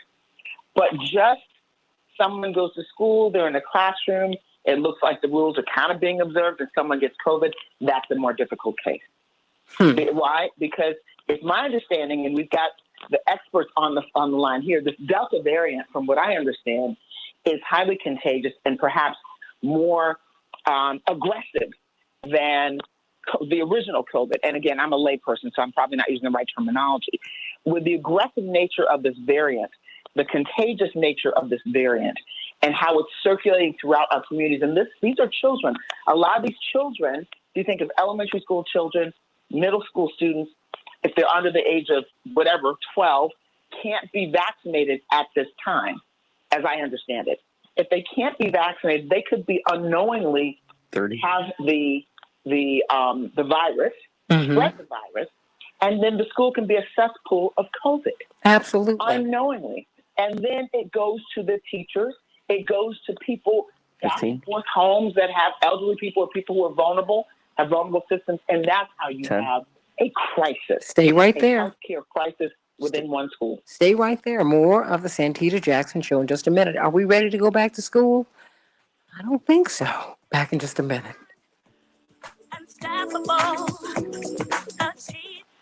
Can you say hashtag hot mess? Hot mess. You know, I'm hyperventilating as I'm thinking about this because it really is a mess. And, you know, the private schools, they've been preparing for this because, as Dr. Deborah Verholden said, they are well financed. It's when you have resources, you have cleaning crews. When you have resources, you have training for the teachers. When you have resources, you do all of those things. But I can tell you, even when those resources exist, in my impression, they're still deficient. When you have resources, you have testing centers, you have vaccination centers for the adults very close by. There are a lot of things that you do when you have resources, but when you don't have resources, which is the case for I would say, because there are some public schools in certain areas that are that have resources, more resources than in other areas, as we know. But when you don't have the resources, then the children and the teachers and the staff, you know, all of the people who take care of the school are going to suffer. And by the way, those janitors, those kitchen staff, all those people, they've been suffering from the get-go. Mm-hmm. They've been suffering from the beginning. But it's now accentuated. So the cause of action, you ask, do people have any legal recourse? It's going to be sketchy in a general sense, but if the school has specific knowledge, just like any other litigation, any other case, has knowledge and they ignore it or they don't do anything about it, they don't take the appropriate measures to quarantine the children, the teachers, whoever they need to quarantine, that gives rise to litigation. But, you know, in the process, somebody could die. I mean, it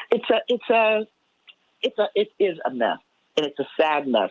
I don't think we're ready, not because people aren't ready psychologically, but we're not ready in terms of preparedness.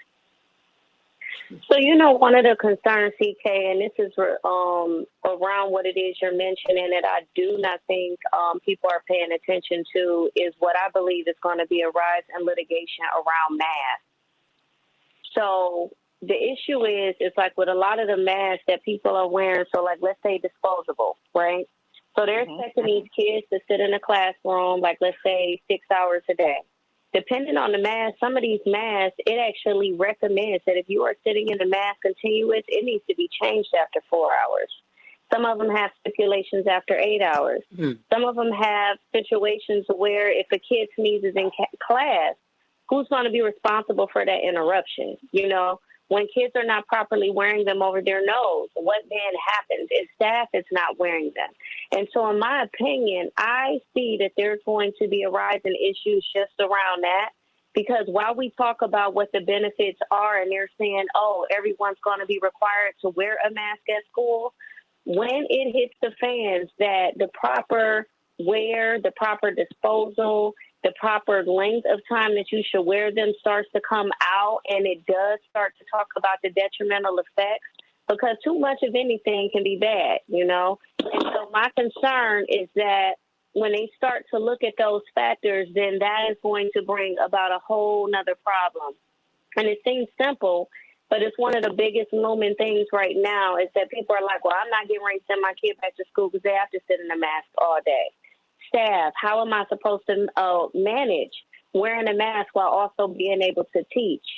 So there are a lot of things just even around just that small component. And we're not talking about hand hygiene, cleaning, or the fact that the HVAC systems, we're talking about a lot of old schools that are under-resourced, that have potential for these droplets to stay looming in the air. Coming back in They 15. don't have enough.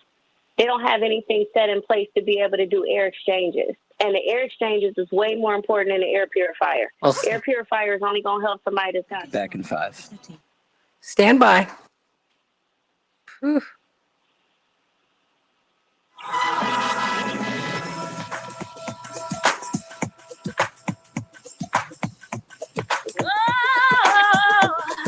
This is the Santita Jackson Show. Determined, unstoppable, achieving the impossible.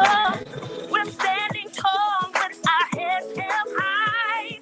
We are victorious. Whew. Welcome back to the Santita Jackson Show. Are we ready to send our kids back to school? WCPT 820, the nation's largest progressive talk radio station. AM 950 Radio, the voice of progressive Minnesota. The Santita Jackson and Friends page here on Facebook and WCPT's page. And everybody call us or text us at 773 763 9278, 773 763 WCPT, JWC Injury Lawyers gives you the opportunity to text. I want to hear your voices, though. I mean, we've got Christine Pledger, who has been teaching for more than 30 years, pre-K, our children who are so sweet, and they're so excited to be with their friends. Can be a little tough to manage, right? And when I say tough, I mean, they're not going to, the social distancing, I would think, Christine Pledger, as we're joined by Dr. Marnie Reeves, who teaches in the college as well, the university, as well as the high school system in New York. Attorney C.K. Hoffler, the National Bar Association, chair of Rainbow Push. Dr. Deborah Holden, brilliant epidemiologist, associate dean of public health at Michigan State University, about to become a grandma. Thank you, India. Sending India much love before she gets here. And of course, Dr. Shanina Knighton, infection preventionist, registered nurse, resident scholar, research scholar at Case Western Reserve University. Can these children stay socially distant, Christine? Miss Christine? Well, I thought that it would be a challenge at first. Mm-hmm. And once I got back in person, it is definitely a challenge. I mean, they want to be with their friends, and they've been out of school for so long. It's a lot of redirecting. It's a lot of reminding about socially distancing. Even kids who have never been to school before, and they're crying for their moms, that separation anxiety. I go, I pick them up. I do. I mean, they're 3 and 4 years old. I don't know any other way to comfort a child. I mean, they've been on this earth like 3 years, 4 years, and this is the first time they've been separated from mom. So it's very difficult to, even as a teacher, not reach out to a baby who's crying for their mom. And so you got 2 3-year-olds or 2 4-year-olds together for the first time. They formed a friendship. They want to reach out and touch their friends. So it's a lot. And, I only had a few children when I first went back, and even over the summer. But I cannot imagine 23-year-olds in a classroom. Some of them are diverse learners. And there's 3 adults in the classroom, a special education teacher, as well as a teacher's assistant. But you think about 3-year-olds, 3 adults, trying to keep them all apart. It is going to be one of the biggest challenges of the century. And I don't know how it's going to be done. I have no idea. What can be done in terms of policy, Dr. Verholden? I mean, is there anything, because actually education is a privilege in the United States. I mean, when my brother was in Congress, he constructed an amendment to the Constitution, because it does need to be amended, granting each American child equal access to to an equal high quality education, because We don't have equal access. I mean, that was Brown v. Board of Education. You know this better than I do, CK. This was an economic decision. I want my tax dollars to count on my side of town the way it does on the white side of town. I mean, CK, what should we be doing right now? I mean, because you've been working with the governor of 2 states, the mayors of more than one city. What can we do? I think there are 2 ways of looking at this. How do we protect ourselves? Because on some level, just as with a lot of things in our community right now, we can rely on government to help us, rely on government to give us the basics, or we can take matters into our own hands as well and protect our children.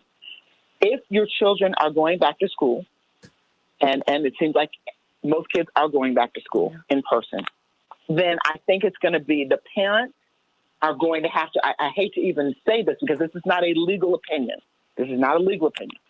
But parents and teachers are going to have to bring their own products, make sure things are sanitized, make sure go that additional step to protect their children, especially the younger children. When you have teenagers, many of them are vaccinated. You know, if the children are 16 and over, a lot of them are vaccinated. But of course, in some families, they aren't vaccinated. So I think that we are going to, as a community, have to take more seriously the protocols that are being recommended and listen to doctors like Dr. Deborah Verholden and Dr. Knighton. Dr. Knighton said something that blew my mind on the break. She said, you know, those purifiers, they only protect you if you have COVID. That's only helpful if you have COVID. Well, I would bet that 99% of America doesn't know that, as we go and buy every purifier that we can, thinking it's going to zap out germs. That's number 1. 2, the mask protocols. Mask protocols, how many times, which is every day, do I see kids and other people that have on masks that they've only worn one mask in a year and a half? Raggedy, you know, falling off, not covering anything. Kids notoriously don't put the mask over their nose. They think it's, I don't know what they think, especially young kids. You see them walking around with masks with their noses exposed, and that's like not wearing a mask at all. And again, we've got experts on the line. So I think that we have to take matters into our own hands. Legally, what we have to look out for is schools ignoring protocols, schools ignoring what we know should be the applicable protocols. But we have to know that that state or that locality is enforcing the protocols. For instance, if there are some schools that are not mandating that kids wear masks, that can give rise to legal cause of action, but you have to know what your state and local government are doing. You have to know, because if you're in some states, like my state, Georgia, like Florida, and other places, where literally, you know, government officials walk around without masks and think that's okay, and don't advocate for vaccinations and things of that nature, then it's more difficult unless you have, like we have here in Atlanta, a mayor like Mayor Keisha Lance Bottoms and other mayors in DeKalb County. We have a very, very responsive team as well that take things seriously. So know what your local rules are. Know what your local resources are. Follow those protocols.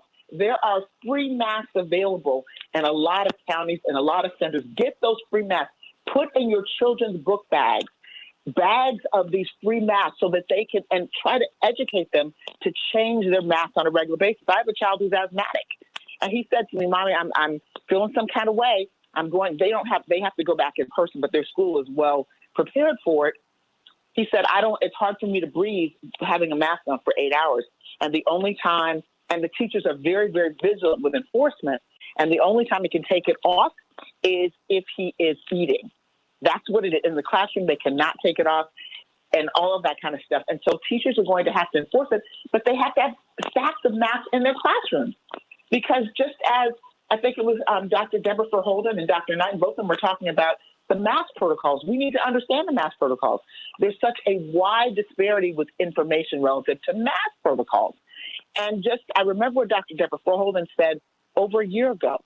If you have on a mask and you light a match or a candle and it's 6 inches away, if you can blow out that candle, that mask isn't working. Or something to that effect. I'm probably paraphrasing. There needs to be education on the mask protocols in the educational system to protect our children. So That's how I see it. But understand, by the time you go through the legal process and file claims, somebody could be dead. A child could die, and we don't want that to happen. So I think that, yes, you do have rights, but we have to first look at how we protect ourselves and our children every single day. We have to be very proactive. We cannot allow or let government just tell us what to do, because there's uneven application of the rules and the laws and bad information out there. I mean, as the government is being told by the corporations what to do. Listen, democracy? No, we're in a corporatocracy. Okay, they're being told. They're being instructed, and and I want to know from you. I mean, because Dr. Deborah Furholden, before I get to you, Dr. Reese, because I want to know our people listening to the unions, because you're on the ground. Dr. Deborah Furholden, big businesses are really pushing so much of this reopening. What do? Well, but these systems are connected, because we're talking about schools only in the context of the place where our children are educated. It's also a workplace. See, we don't have any national standards around, as it relates to COVID. We saw a lot of different states. In Michigan, they got the organization here is called MyOSHA, Michigan Office of Safety, Occupational Safety and Hazard, et cetera. Where is the federal legislation for workplace standards? That would also apply to schools, because schools are workplaces for teachers. So there's multiple sort of gaps and multiple systems and places where there are policy levers that could be pulled and pushed that would help to it won't solve the problems, right? But if we at least did the big stuff through the blanket of protection and said, these are the workplace standards. Think back to how many people were forced to go back to work early in the pandemic. We never, ever called the woman checking you out at your big box store an essential worker. We never thought of the guy who was changing the bed linen in the hospital as an essential worker. And we had this shift in language because we knew we could not keep the trains running if people couldn't go and buy up all the toilet paper and bottled water. We knew that we couldn't treat all of our, community members who were struggling with COVID if we didn't have staff in the hospital to change out those bed linens and to take away the sharps and to dispose of the garbage. And then we started calling them this new fancy title called essential workers, but we had no essential protections in place for them. You talk to many of these people and they'll tell you their employers were not providing them with PPE. And even now, a lot of places don't provide PPE. And we don't have national mask mandates. We don't have national COVID safety protocol standards, even for the workplace. So there's all these different cuts where we could be putting things in that, again, go back to that model. Multiple layers improve success. Each one of these layers is like a piece of Swiss cheese. No one piece, no one layer is perfect. It has holes, but those holes don't go all the way through. So as we start to stack up the multiple imperfect layers, we build a wall of protection between the virus and people. And so the question is, what are those layers of protection related to policy, related to government, related to standards of practice and care, gaps in training? Dr. Knighton talks about infection prevention, and my eyeballs cross every time she says things that every time. When she says it, I'm like, oh, it was so logical, but I didn't see it. The first time I met her, she was talking about, people wearing their masks, and then as soon as they walk out of the store, they pull their mask down below their chin, or even worse, all the way down to their neck. And all you've done is pick up whatever spray is on your neck when you then ultimately pull that mask back up, and you've now put that spray directly over your nose and mouth. Wait a minute, Dr. Deb. I could just see all the times I've done that. She just made my eyes cross. Because wait a minute, you talked about not wearing what 8 hours? People wear their masks all day long. There's no thought to removing it, switching it out. I mean, if you get the N95 masks, they can be expensive. They are they are expensive, the real ones. And all this is very costly. I mean, how long are we supposed to wear these masks, Dr. Knighton? But people don't. Oh, I'm sorry. CK, yeah, just please. Oh, no, Dr. Knighton. Dr. Knighton. Oh, no. So on the box. So when you go and get a mask, and I'm specifically talking about the disposable one, there is a time frame on there, and it tells you that it is not recommended. So it tells you that it's non-medical, and it will tell you, please discard after 4 hours of continuous use or discard after 8 hours of continuous use. Wow. I can tell you that if you are wearing the mask for longer than what is recommended, you are not protected.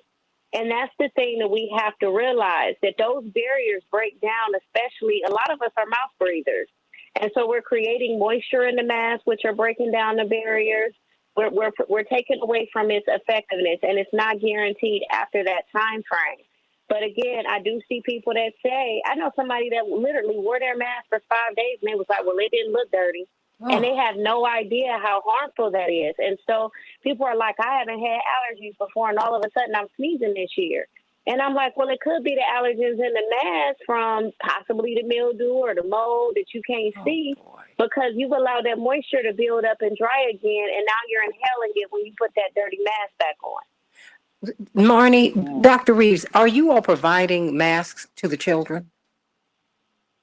New York City Public Schools does provide all PPE to students every day. Now, we can't force them to take it. Some of them come in and say they have their own.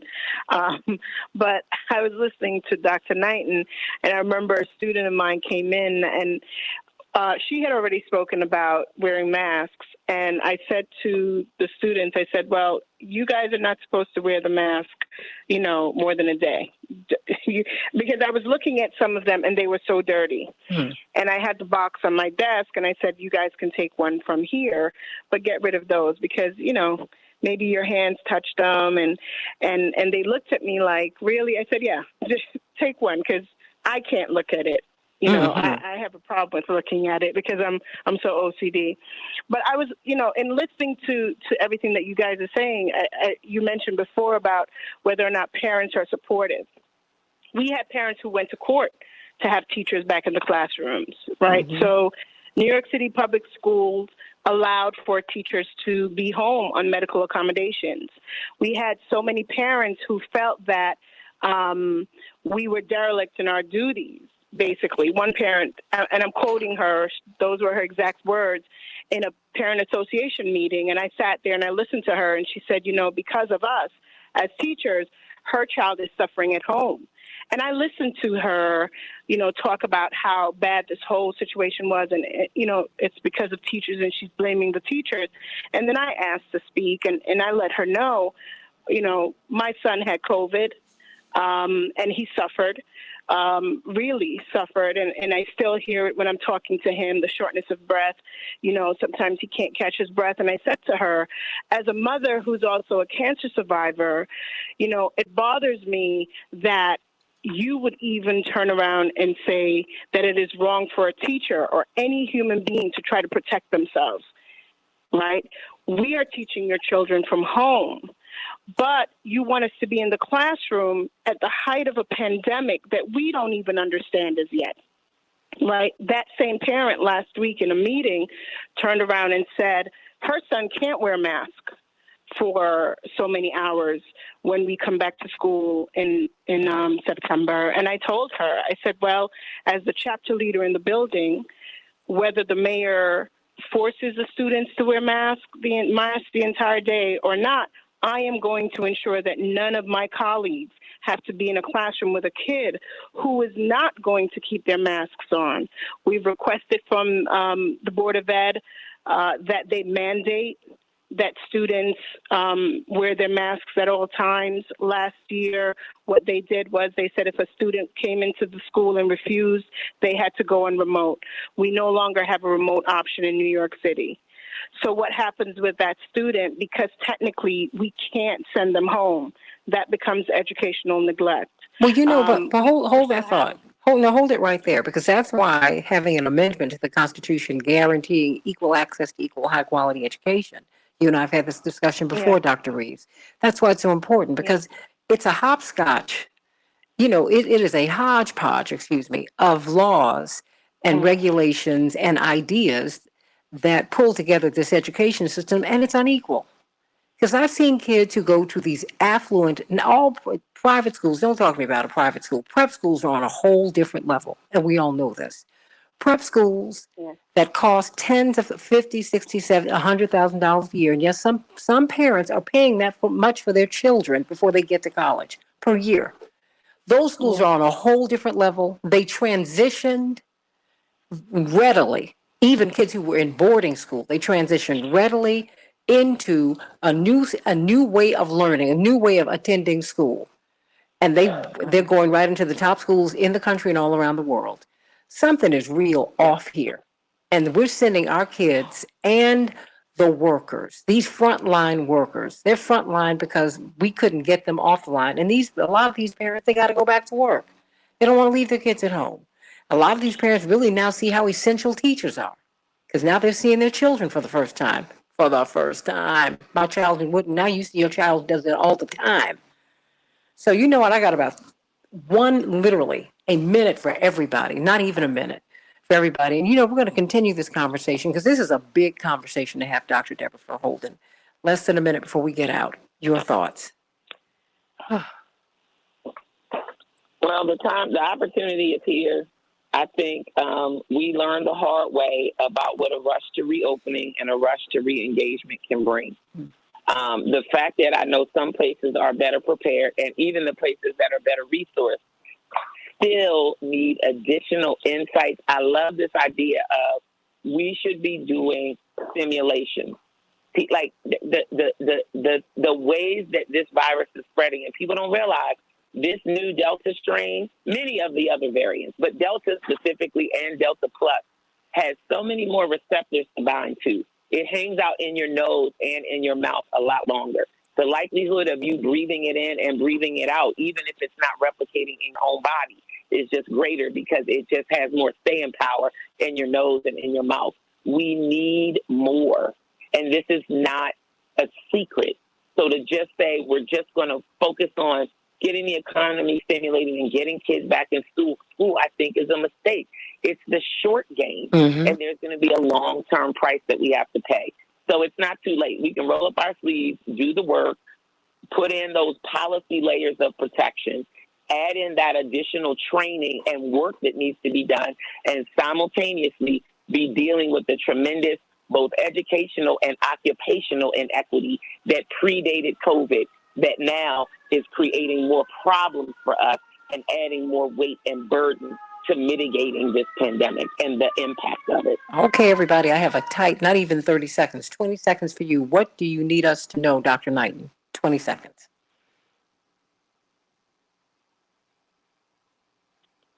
Okay, well, let me go to you, Dr. Attorney C.K. Hoffler. Quickly. Watch out. I was muted. Well, Okay. I'm running up against the break. Dr. Knighton, 20 seconds. How can we go to? I do. It is PreventionSavesLives.com. There you go. I have, yes. PreventionSavesLives.com. Go there today. PreventionSavesLives.com. You know what, Deborah? Talk about that because we need to walk through this. Attorney C.K. Hoffler, 20 seconds for you. Yes, ma'am. Watch out for schools that are not compliant. Watch out for schools that are not insisting that the children wear masks. And that's where you have to make complaints. That's where your legal recourse is. Other than that, we have to, as parents, we've got to step up and protect our children. Dr. Reeves, 20 seconds. I'm going to ask everyone to go to the change.org site and voice your opinions and concerns about class sizes. We definitely need lower class sizes at this point in time so that we can save lives. All over the country. Miss Christine, 20 seconds. Educate. Okay, I'm listening to everybody, and I am learning so much. And I say, educate yourself on learning how to sanitize your classroom if you are a teacher, and teach the parents about what's safe for their children. You know what? And everyone, I want you all to wish one of our teachers who is with us every day, sometimes she calls in, Renee Criswell. Happy birthday, Renee. Everybody say happy birthday, Renee. Happy birthday, Renee. Happy birthday, Renee. Happy birthday, Renee. Thank you, Lorraine, for constantly getting us, keeping us apprised of what is going on. Happy birthday, Renee. Sending you much love and thank you for your service, Dr. Reeves. Thank you for your service, Christine Pledger. I don't think enough people thank you, teachers, for how you serve us. I thank Mrs. Davies and Miss Irene B. Smith in a particular way, my first grade teacher, who introduced me to the joy of reading. I thank God for that woman every day. I thank God for that woman every day. I thank God for that woman every day. Had it not been for her, I just, I wouldn't be. And I thank her as she is in heaven. And I hope that I'm making you proud today, Miss Irene B. Smith, my first grade teacher and my second grade teacher. I love you so much. Our teachers do so much and they serve us. 15. And the people who serve our food in the schools, the people who clean our schools, the people who populate the ecosystems in the schools. 10. Let's save our children. Let's save all the people who work with our children. Are we ready to go back to school? No. But can we get ready? Yeah, but it's going to take time. I'm Santita Jackson. Can't wait to be with you tomorrow morning on the Santita Jackson Show, Lord willing. Love you, everybody. God bless. We are victorious. Oh, Renee, I'm so glad we made you smile. There you go. Lorraine had to let me know. Hey. I'm so glad to see you, Gegenheimer, my sweetie. It's so good to see you. Everybody, do you all want to say anything before we get off of Facebook Live? It's a whole lot. Thank you. You all were a magnificent panel, really. Santita, thank you for having me. I just want to let everybody know that we are talking about kids returning to school, but I want everyone to keep in mind that we have what's called itinerant teachers who teach in the homes. They go into the homes to homeschool students, and just keep them all in your prayers because, you know, we're really trying to get them to do the online work, and the New York City Department of Ed is not doing that. They want them in the homes. So please keep them in your prayers. Okay. Oh my God, that's awesome. Chicago Public Schools has created a online only for students who are, not able to go into the classrooms, and the teachers are all virtual. Students are all virtual. So that's one good thing that Chicago Public Schools has created for our population who cannot be in person. Well, everybody, CK, Dr. Deb, Dr. Knight, does anyone have anything else they want to say today? This is not the last conversation that we're going to have along these lines. Dr. Knight, anyone jump in? I want to thank I don't know who it was who talked about using the different rags on Dr. Knighton. Surfaces. Thank you, Dr. Knighton. Because we as teachers have to sanitize, and I don't think we've been taught the correct way to sanitize, because I use disinfectant wipes, and sometimes I do use the same wipe on the table and then the chair and all, because if it still has a little moisture in it, I do tend to do that, use it on multiple surfaces. So I learned something today, so thank you for that. But You're welcome. I think Dr. You're Deb, not the only one. most of us don't know how to clean. We use rags over and over in our kitchens.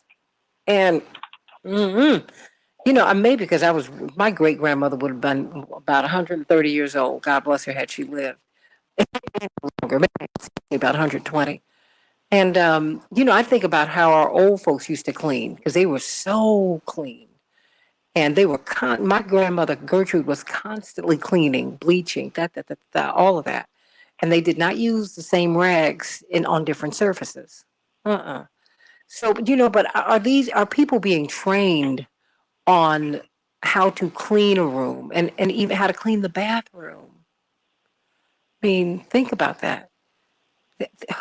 Gosh, there's so much to know. There's so much to know, and there's so much that we don't know. But the good news is we have Dr. Deborah Verholden, brilliant epidemiologist, Associate Dean of Public Health at Michigan State. We do have Dr. Shanita Knighton, registered nurse, infection preventionist, of course, scholar at Case Western Reserve University, you do have Attorney C.K. Hoffler, brilliant lawyer, outgoing president of the National Bar Association, and chair of Rainbow Push. You do have Dr. Marty Reeves, who teaches at the college, the university, and the high school level. And you do have the first person we see, Miss Christine Pledger. Miss Christine, our pre-K teacher, who just even throwing not even caution to the wind. She sees a need for our children and she goes and hugs them and picks them up because that's what's required. It's what's required. So everybody, are we ready? No. Whether you have the vaccine or not, and you should have as much protection as you can get. You can still have COVID. We don't know where our children are, what they're leaving from, and we don't know what they're going back to. Many of our kids are homeless, for heaven's sake. So, we have to start thinking, and we have to start asking questions. Whether you have children or not in the schools, we have to get involved. We all have some skin in the game, if you will. We all do. We all do. That's right, Bab Baleli. You got to watch those rags, honey. Watch them. I have lots of paper towels. Lots. And I use them all the time. Because, just I think about dirt, and it makes me kind of maybe I have a little OCD. Exactly. Thank you, man. And people sit them down. People sit them down on surfaces and don't realize that they got more things to worry about than just viruses. Bacteria and fungus still exist. Oh, God. And I know COVID is on our radar, but there's so many other things that can make us sick that we don't think about. I think we were normalizing being sick before, and now this is the extreme of not being sick, or not wanting to be sick. But we've normalized it so much that some of the habits that we have, we never realize what they do. Like people will say, oh, every time I go out of state, I get sick when I come back. It couldn't be the fact that TSA touched 1,001 cards and that you touched also the touch screens and didn't clean your hands, So these are just things we don't think about. But it's something that happens all the time. And even to this day, it's still continuing to happen when people touching plastic. Like COVID can live on plastic for up to 4 days. But I'm still watching people not wash down their credit cards, still hand their card to the cashier or to the TSA person and not realize that, like, hey, this person touched 1,001 cards and I'm getting ready to touch it and put it back in my bag, and I'm not going to clean my hands before I start touching other stuff. So there's a lot of things that we don't think about.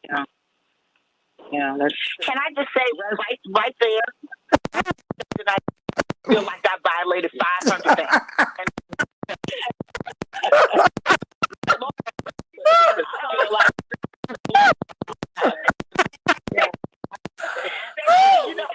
I agree. But it's so true. And I'm telling you, so some of us wearing our masks, like, oh man, like I'm protected. I got my mask on. I got my hand sanitizer. But we don't realize like all of these are like risk lowering measures. And so the goal is, it's almost like you are trying not to stand on the landmine. So you want to make sure, all right, I'm being very mindful of everything that I'm doing. So if I got my mask on and I just handed this person my card, don't readjust my mask because I know my hands are dirty. So we just have to really start thinking about what we're doing at every second and stop taking those things for granted. And I'm telling you, like, once everybody actually starts doing that and stop rushing, then we'll be fine. Like, we've had to do this. And anyone that has had a nurse, knows a nurse, they will tell you that we are infection preventionists at our core, because just because somebody came in with high blood pressure didn't mean that they didn't come in with a deadly infectious disease or fungal infection of their foot that we had to also treat them for. So we've had to do this for quite some time now in terms of being meticulous to not transfer germs. But now it's like, as we're talking to the public, it's definitely a thing of where we have to make them aware. And, Dr. Deb said it too. She said, like, hey, this Delta variant does linger around a little bit longer in the nose and mouth. Start thinking about things that you can do to protect your nose and mouth. Start thinking about the fact that COVID can live on the skin. It was a study done last year to show that it can survive on the skin for up to 9 hours. Oh, okay. And so just, I'm being honest. So just imagine, like, literally you going into that setting, like how we were talking about the mask with the neck. just think about like how many people don't even say to themselves like, oh, it's possibly on my neck and I'm getting ready to transfer it back to my face. And to me, that's like the highest risk area. So I don't talk about it if it landed on your arm or on your shoulder. But what if it is on your neck? You know, because you're in an environment where you're talking, but you are that person that's inappropriately using a mask. And so I actually said I'm going to do something tonight, like a Facebook Live that just talks about the fact that we got to stop with the chin girdles. We have to. Yeah. Chin girdle. I love that. I mean, whenever you're around her, she makes you feel like an absolute fool. we think no, not in a big way. No, I mean, you're not trying to hurt, but I know everybody out here looking too. I mean, you are like, what? This is crazy. I've seen people sneeze in their masks. Oh. Or not cover their nose. They don't cover their nose. People cough now without covering their mouth. They don't use etiquette because it's like, oh, well, I got my mask on, so it's going to protect me. No. Still travel. I'm telling you, I hear all the time the mantra, I've had the vaccine. I'm like, y'all, you got you killing me. False sense of protection. It makes people lower their guard. Yeah. But it's a misconception about it too. What, I have a question. What about driving a car? This is the leather. You know, the steering wheel. Are you in your car right now, CK? I'm in my car right now. But, you know, I'm multitasking. I actually had a meeting I had to be at, but this is, I'm just mesmerized. I pushed my knee back, and so I gotta run. But the thing is, so as I'm driving, I have hand sanitizer in my car, fresh packs of masks in my car, and then I'm always sanitizing all things that what I believe sanitizing with wipes, throwing them out, all the things that I touch. But the steering wheel is probably, I don't know if it's leather or pleather or something. I guess the leather, I don't know what it is. Because I have hand sanitizer all over it. Aren't we supposed to be wiping that down too? Yes. Yes, we are. And that's one of the things that I do. Like, I wipe my steering wheel down like I wipe my cell phone down every day. So, and I know I talk about the whole thing with the cell phone being your third hand because of how you use it. Mm-hmm. We know we got to get in our car and drive multiple places every single day. One of the things that I try to do, since I know I only wipe it down like 1 to 2 times a day, talking about the steering wheel because I don't want to mess up the leather or pleather, is I make sure that I sanitize my hands before I get in my car. So that way, that's a risk measure that I've taken, that if I did have something on my hands, I'm not transferring it as I'm getting inside of my car.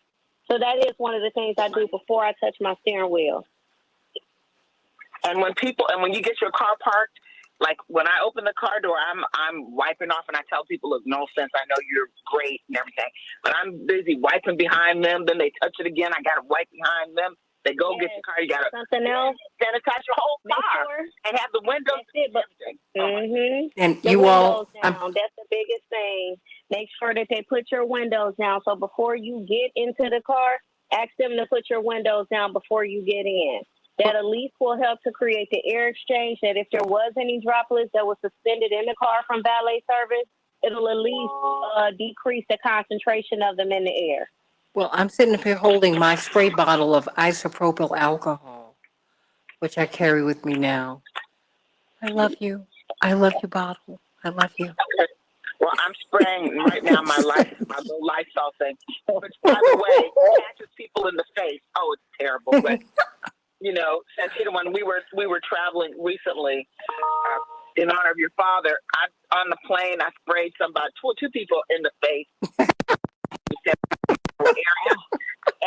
And I was like, oh, and I said, I'm so sorry, but I want to say, why are you so close to me? Get out of my face. But anyway, I digress. No, So I have to. I love you all. I got to turn over the studio, but I want you to know you all start off with giggles. But we're going to continue this conversation because it's a real, it's a conversation that we need to have. We need to have. And again, Dr. Reeves, Miss Pledger, Miss Christine, You all have not lived until you see this girl in her Snow White outfit that she just loves to wear. These children, she looks crazy.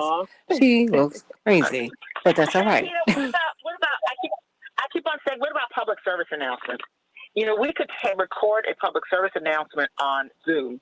I'm not kidding. We should. And have them, where we have, there's 6 of us, however, 7, it doesn't matter how many, where we can put together public service announcements on protocols and just get it out. There's just so many ways that we can, in our communities, because whether we like to or not, we're opinion leaders in our community. People listen to us. If you've got teachers, you've got doctors, you've got lawyers, you've got journalists, you've got professional people who people listen to, opinion leaders. Santita, your brand is so vast. Just if you could just think about putting together a PSA, everybody talks for 30 seconds. You know how you have us do closing work? Just, We should do that. And send it out. Yeah, I agree. Marnie, let's work on that. Good idea. Marnie, let's work on that. Because what we can do is get everybody to be. And I'll make. Okay. Yeah, we can. Let's do that. Let's do that. Make sure that I spray my gray so there's no gray that shows in my hair. Honey, you know what? I think it's Curls Unleashed. Curls Unleashed has a pudding that you can put in your hair. And it'll change the colors. Curls. Yes. I have gray like nobody's. Well, girl, but I try to stay blonde, and it takes time. But Curls Unleashed. Curls Unleashed. I have to run. I love you all. I have to run. We'll leave the studio. This is Curls Unleashed, everybody. They have a pudding with different colors for your hair. It's wonderful. I'm going to look it up. Okay. Later, Santita. Love you, everybody. Absolutely. Hey, ladies. Bye-bye. Bye. Thank you.